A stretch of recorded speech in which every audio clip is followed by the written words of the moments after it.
આ cyber fraud આચરતા 5 ઇસમોની ધરપકડ કરી છે, જેમાં નવસારીના 3 અને સુરતના 2 સાયબર ગઠિયાઓનો સમાવેશ થાય છે। પોલીસની પ્રાથમિક તપાસમાં ખુલાસો થયો છે કે ઝડપાયેલા ટોળકી મ્યુલ એકાઉન્ટ તૈયાર કરીને તેની બેંક કીટ દુબઈ મોકલતી હતી। ટોળકીના કુલ 8 મ્યુલ બેંક એકાઉન્ટ નવસારી પોલીસને મળ્યા છે। આ 8 મ્યુલ એકાઉન્ટમાં કુલ રૂપિયા 7 કરોડ 36 લાખથી વધુના વ્યવહારો થયા હોવાનું સામે આવ્યું છે। આ મ્યુલ એકાઉન્ટ્સ ઉપર અત્યાર સુધીમાં 31 જેટલી સાયબર ફ્રોડની ફરિયાદો નોંધાયેલી છે।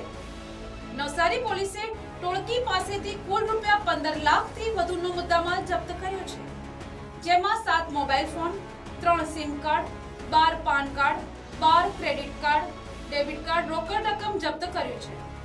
નવસારી પોલીસે આરોપીઓ વિરુદ્ધ કાયદેસરની કાર્યવાહી કરીને આ સમગ્ર મામલે વધુ ઊંડી તપાસ હાથ ધરી છે। આ કાર્યવાહીથી સાયબર ફ્રોડ આચરતા તત્વોમાં ફફડાટ વ્યાપી ગયો છે।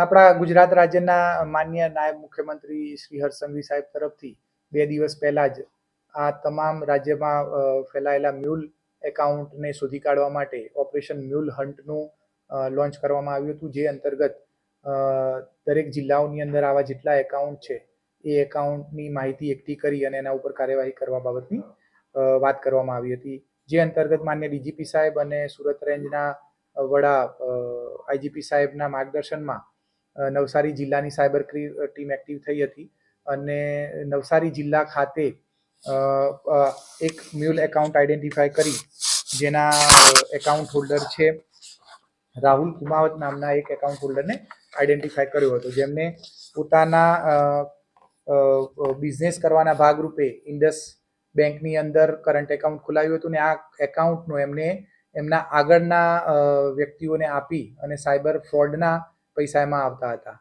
આ એકાઉન્ટ ખોલાવનાર, આ એકાઉન્ટ જેને એમને હેન્ડઓવર કર્યું હતું એ અને તેની આગળથી કોને આમને એકાઉન્ટ ખોલાવવાનો હુકમ આપ્યો હતો તેવા આરોપીઓની શોધખોળ કરતા આમાં અત્યારે હાલ કુલ 5 આરોપીઓની આઈડેન્ટિફાય કરી અને ધરપકડ કરવામાં આવેલી છે, જેમાં નવસારી ખાતેના 3 આરોપી રાહુલ કુમાવત, નિમેશ પાડવે અને આનંદ રૂડાણી કરીને છે।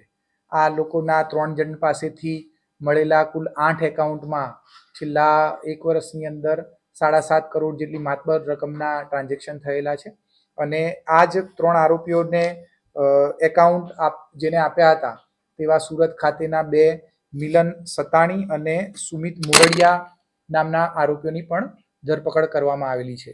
આ મિલનની જ્યારે ધરપકડ કરવામાં આવી ત્યારે એમની પાસેથી 12 જેટલા ડેબિટ કાર્ડ, 12 જેટલા પેન કાર્ડ, 7 મોબાઈલ અને 4,32,000 જેટલી રોકડ રકમ કબજે કરવામાં આવેલી છે। આ ડેબિટ કાર્ડ અને પ્રાથમિક પૂછપરછની અંદર એટલું ચોક્કસ બાતમી મળેલી છે કે આ મળેલા ડેબિટ કાર્ડ અને આ પેન કાર્ડનો આ સાયબર ક્રાઇમ કરવાના મોટા ષડયંત્રના ભાગરૂપે ઉપયોગ થનાર હતો, એટલે એ તમામ વસ્તુઓ આ ગુનાના કામે કબજે કરવામાં આવેલી છે। આ ઉપરાંત એમના મોબાઈલની અંદરથી અત્યારે હાલ ઇન્વેસ્ટિગેશન ચાલી રહ્યું છે, જેની અંદરથી એમને હજી બીજા કેટલા લોકો સાથે જોડાયેલા છે। આ સિવાય આ 5 આરોપીઓ સિવાય ગુજરાત અને ગુજરાત બહારના બીજા કેટલા આરોપીઓ એની સાથે સંડોવાયેલા છે એ બાબતની પણ એમાં તપાસ ચાલી રહી છે। મિલન આરોપી થોડા રીઢા પ્રકારનો છે, તે અત્યારે હાલ ઇન્વેસ્ટિગેશનમાં જોઈએ એટલું કોઓપરેશન કરતા નથી।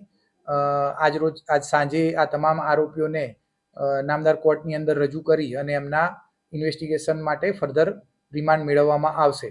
અત્યાર સુધીની કરેલી તપાસમાં ભારત સિવાય વિદેશની અંદર પણ ખાસ કરીને દુબઈમાં આ લોકોના કનેક્શન હોય અને સાયબર ક્રાઇમના આખા મોટા ષડયંત્રનો કોઈક હિસ્સો ત્યાં પણ હોય એવું પ્રાથમિક દ્રષ્ટિએ જણાઈ રહ્યું છે અને આવનારા દિવસોની અંદર આ તમામ બાબતોમાં ઊંડાણપૂર્વક ઇન્વેસ્ટિગેશન કરી અને ખરેખર આની સાથે કોણ જોડાયેલા છે, કયા લોકો છે અને ખરેખર આ પૈસાનું ટ્રાન્ઝેક્શન કેવી રીતે થતું હોય છે અને છેલ્લે જે મૂળ આરોપી છે એની સુધી પહોંચવા માટેની ઊંડાણપૂર્વક કાર્યવાહી કરવામાં આવશે।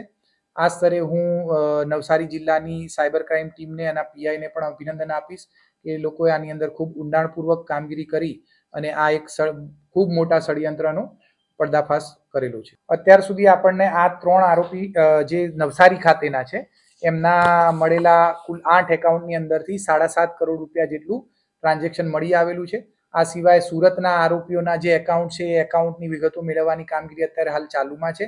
આ ઉપરાંત એમને જે એકાઉન્ટની અંદરથી પૈસા આવેલા હતા એ એકાઉન્ટની પણ બીજા રાજ્યોની અંદર એના એકાઉન્ટ છે જે એકાઉન્ટની પણ માહિતી મેળવવાની કામગીરી અત્યારે હાલ ચાલુમાં છે.